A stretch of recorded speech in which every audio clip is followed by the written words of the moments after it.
Okay, welcome to 90 Seconds with FBO. My name is Fela Bank-Olemoh, and I sincerely hope you've been enjoying our anniversary edition. We had a Q&A last week with Tosin, and breaking news, I've tried to sign up onto FBO team, so she's one of us right now, so you'll see more of Tosin. And today, Q&A continues. I have somebody else. I'm trying to sign her up also, but meet her first. I'm sure you like to meet her. Over to you. Oh, thank you, Abio. My name is Jennifer, and today I'll be asking you some questions Before the questions, Jennifer, I mean, how much do the cost to sign up on Are you sure you want us to talk about this on camera? Let's talk about it. I'll talk about it with you in private. Let's do it later. Okay, so we'll just go on to the questions from the FBO community. And the first one is from the coordinator. And it says, how do you balance being a pastor and a government worker in Nigeria? You know, when people say pastor, I'm a Christian. I think you say argue as a Christian. I think it's simple. What your faith teaches you, try to live a life.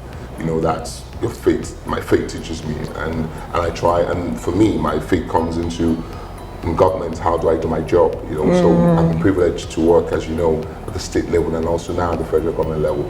And what I try to do every time is impact people's life, do things that make lives of Nigerian better. Can we do things better as a government? Yes. Do we need to do more? Yes. You know, but for me, it's about adding value, you know, solving problems, you know, coming up with frameworks that makes the life of the average Nigerian better in the education sector. So for me, that's what I would say. Okay, so I'm just going to throw it in there because I know when a lot of people ask the question about being a pastor and being in government in Nigeria, it's usually, the focus is usually about corruption, you know. Everything we talk about in Nigeria, everyone is out there talking about the corruption. Money. Making money, siphoning funds, all these things. So how do you handle being a pastor and being in that kind of environment? What do you do? I mean, I think for me personally, let me start by saying this. You know, we have a lot of fantastic people that work in government. And I think I need to say that.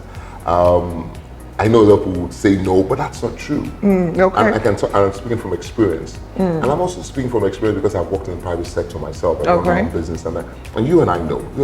We do. We have good people in the private sector, and we have bad people in the private sector. Same thing with the government. But I think that we have fantastic people. Yes, we have people that would like to game the system. We all know that. And as an administration, I believe something that we're working strongly on. But for me as a person, I'm very clear. I'm very clear about where I stand, what I want, what it means to me. Some weeks ago, I was talking to some young Nigerians that said they wanted to come into government. And I asked them a question, who's your role model?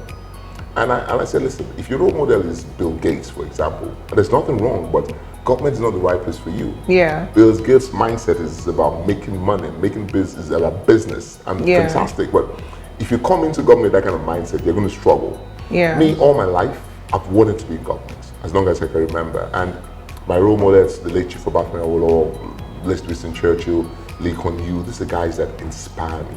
So for me, I think it's easy because I'm clear in my mind what I'm here for, what I want to achieve, and I work hard every day to make it happen. Okay, that's fantastic. Next question is from Jason Tomisi, Agbabiaka, and it says, I remember your post about Elon Musk's quote. It says, if something is important to you, do it even if the odds aren't in your favor. So what do you do when the odds are not in your favor? Listen, Jennifer, if you want to get anything done in life, the odds will not be in your favor. I mean, personal experience. I started my business when I was like 20, 29. You know, and I know everybody said it couldn't work, it wouldn't succeed. And if you look at the story... Sorry, did I hear you right? Did you say the odds would not be in your favor? More often than not, yes. I mean, you want to start a business. I mean, things are working against you. You probably don't have enough money. You don't have the experience in that space sometimes, but you just feel you want to do something. Listen, look at the story of all the people that have made things happen in their lives, and they will tell you that when they were starting, the odds were not in their favor. All the so-called big companies you see today, I mean, even look locally. I mean, look at GT Bank, for example. I mean, one of the banks I really love. I look at their story when it started. It was young guys that people said, hey, these guys can make it happen. So don't ever let that stop you from trying. What I tell people is give it your best, regardless. Give it your best. You're not sure if you're going to succeed or fail, so give it your best. And when giving it your best, don't go in with the mindset that you will not succeed. If you succeed, fantastic. If you fail, you've learned. And that's a lesson next time when you try, So that's the key thing you need to take from that. Whatever your hand finds to do it well, give it your best, and the story can change. You never know if you're going to succeed or not until you try. Okay. So never be scared to try. Okay, I'll take that myself because I need that advice. I need to give everything my best. Yeah. So the next question is from @Bolu Ati, and it says, "How do you balance work and life?" I think I love this. When I was growing up, my dad always used to tell me that when you're reading, read hard. When you're playing, play hard. Yeah. So it was like, hey, when it's time to read like everything depends on that book. And when you're playing, forget the books, play. So that's what I do in life too. When I'm with my family, family time, relaxing time, I put my whole being into it. And when I'm working, I put my whole being into it. I think if you're able to do that, you get a good balance. For me, I love football. I'm a Barcelona fan, and very recently Messi led Barcelona, so that gave me something to think about. But hey, regardless, I enjoy my football when I have time to. I read my books, my documentaries, and when I'm working, if I give it my all, I give everything. I'm present there. One of the key things that I think I said before is, whatever you're doing, be present. When you're working, be present. When you're playing, be present. And when you can do that, then there's a fine balance. But ultimately, never forget that if anything happens to you, life goes on. Yeah. So that's where family comes in. The only set of people that will not move on quickly if anything happens to you is your family. So always remember them and give them the time they deserve. Okay, fantastic. So the next question is from M.Adeton, says, "What have you had to give up to get to where you are today?" I like that. When I look back, and for people that know me for a long time, know me for quite some time, I used to be big on sports, football in particular. So I was always on High TV, NTA, and all that. My first business was a football paper. So I've always been big in that. But as time came, I didn't have enough time to do all that. So I really had to, pack it aside for some time.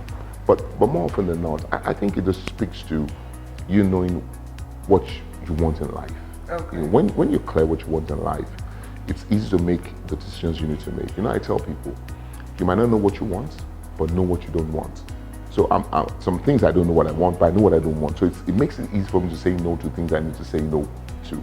And that ensures that I'm able to get things done. So for me, that's what I would say. Those are the things that help me, that brings clarity and helps me do the things I need to do. Okay. And then the final question for today will be from @Olaforreal. And it goes, "What motivates you and how did you come up with the fantastic ideas and topics for 90 seconds with FBO for the past 2 years without sounding repetitive?" What motivates me? Impact. I want to impact these lives. I still feel when I think I've got something that impacts people. And 90 seconds speaks to that also. The fact that I'm able to, look at what I did back up 2 years with 90 seconds with FBO. The people I've met, because of 90 seconds with FBO, it's unbelievable. The community we built, I've grown, I've expanded, I'm a better person, I have a solid team around me. So that has helped me, to do that.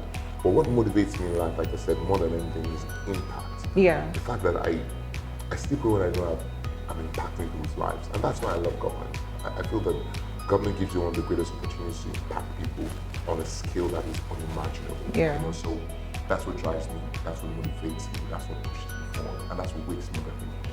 Finally, we've come to the end of the session, the special edition of the 90 seconds with FBO, and I hope it was an interesting time. Yeah, it was. And I hope to see you guys soon. Yeah, you will see us soon. We're going to talk after this. We're signing off. Thanks for being with us and continue enjoying this anniversary edition of 9 Seconds with FBO. All right. See you guys.